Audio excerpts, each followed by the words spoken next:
Vamos estudar a lição da Escola Sabatina juntos?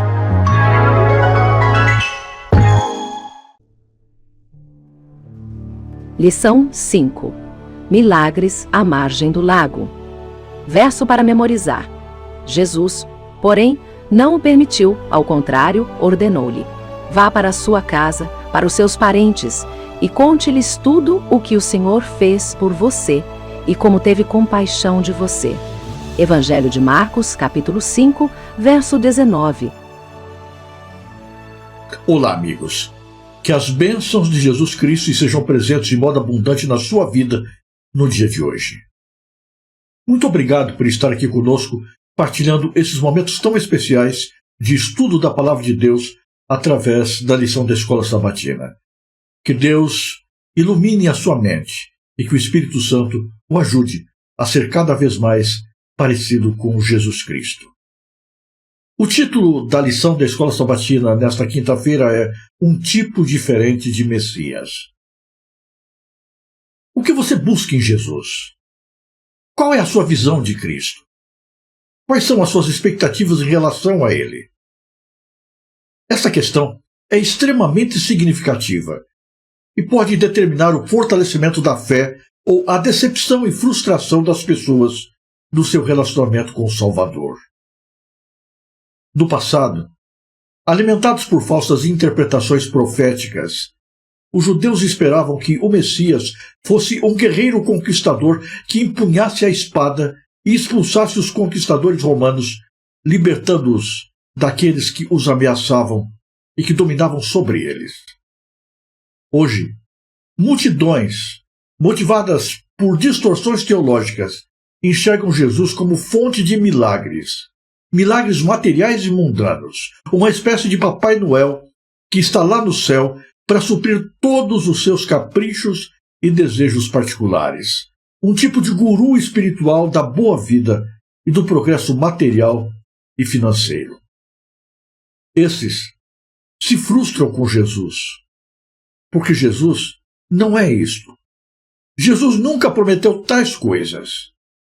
Os contemporâneos de Jesus também se frustraram com o Mestre, porque ele era muito diferente do que pensavam, do que aguardavam. O reino de Jesus não era deste mundo.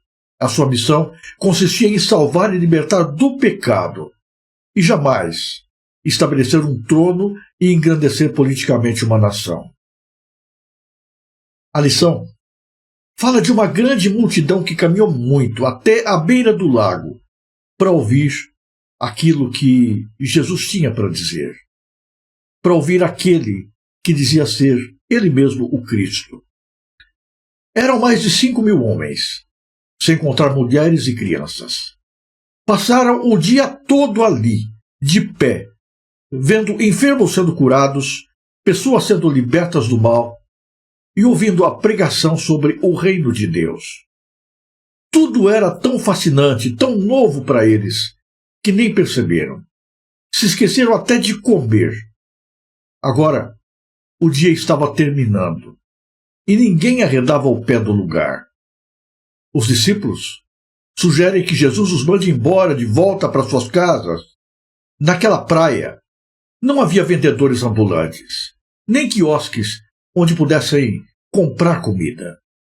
Nas proximidades não existiam fast foods ou padarias que pudessem vender alimentos. Se Cristo fosse rápido em dispersá-los, poderiam chegar em casa seguros para matar a fome e passar a noite. Os discípulos veem o povo apenas como uma multidão de pessoas. Cristo os vê como indivíduos. Ovelhas famintas, ansiando por alimento espiritual e que estão abandonadas. Ovelhas que não têm pastor. Durante o dia todo, Jesus as alimentara espiritualmente. Mas a vida não consiste só das coisas do espírito.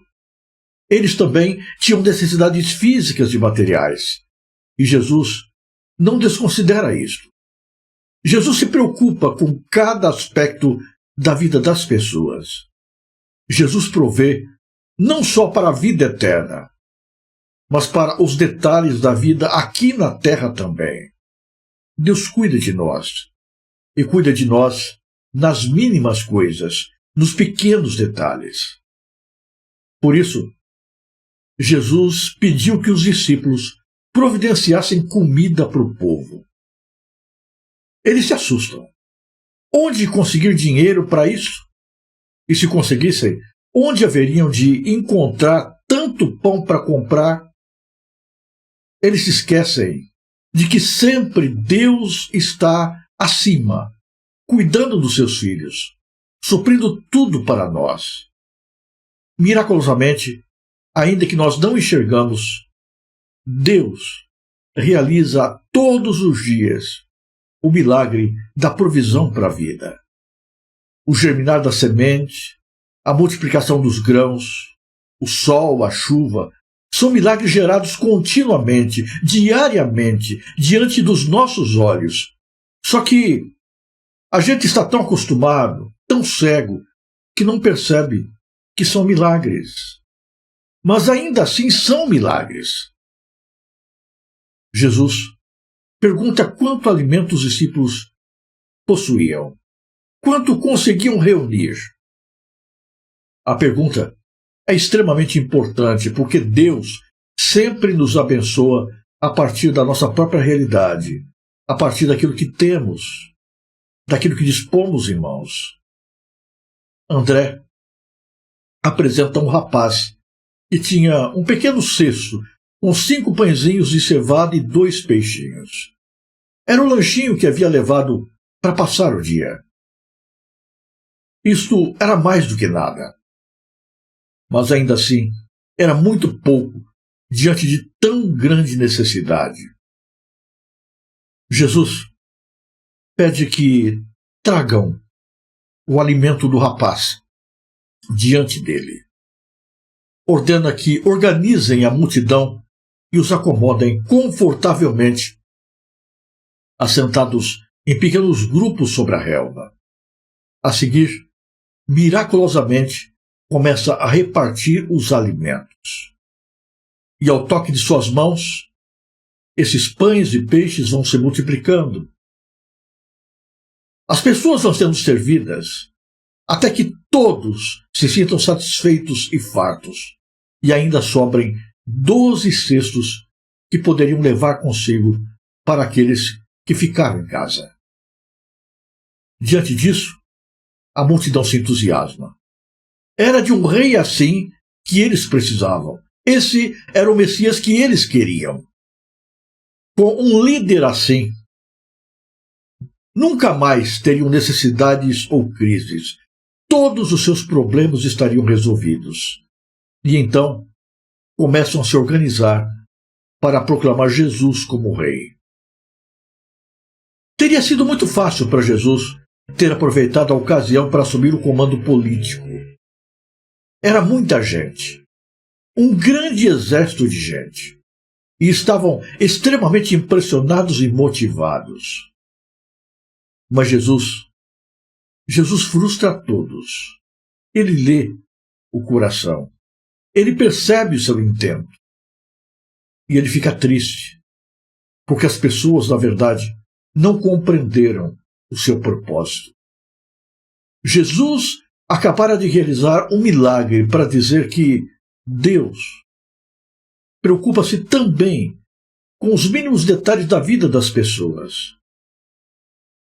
Mas as pessoas entenderam que Jesus poderia ser uma vantagem temporal, uma vantagem política. O reino de Cristo não era político ou deste mundo.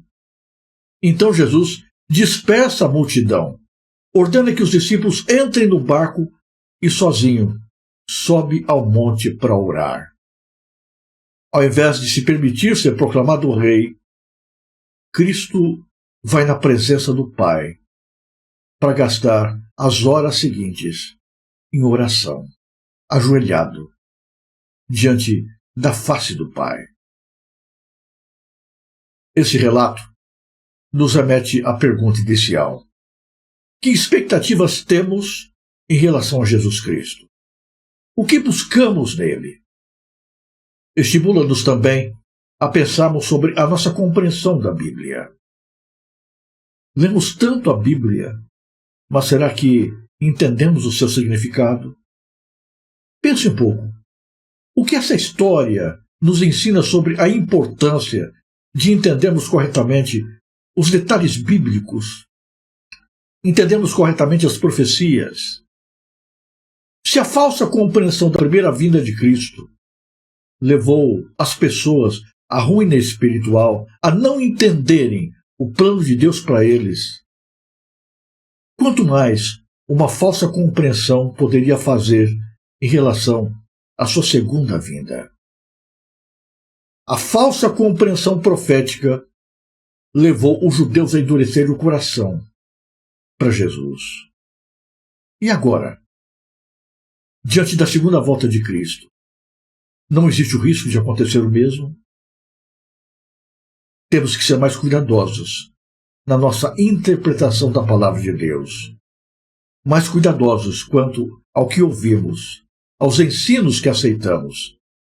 Pesquisar, investigar, orar, buscar compreender um pouco mais, para então termos certeza do que estamos recebendo.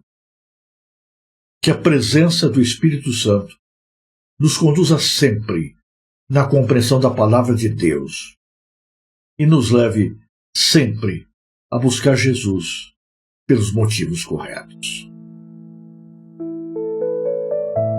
Se você gostou deste vídeo, ajude a divulgá-lo. Inscreva-se no canal, deixe o seu gostei, clique no sininho das notificações e compartilhe o link com as pessoas que você conhece. Fale mais de Deus no mundo que quer esquecê-lo. Que Deus abençoe você em cada momento e em todos os lugares.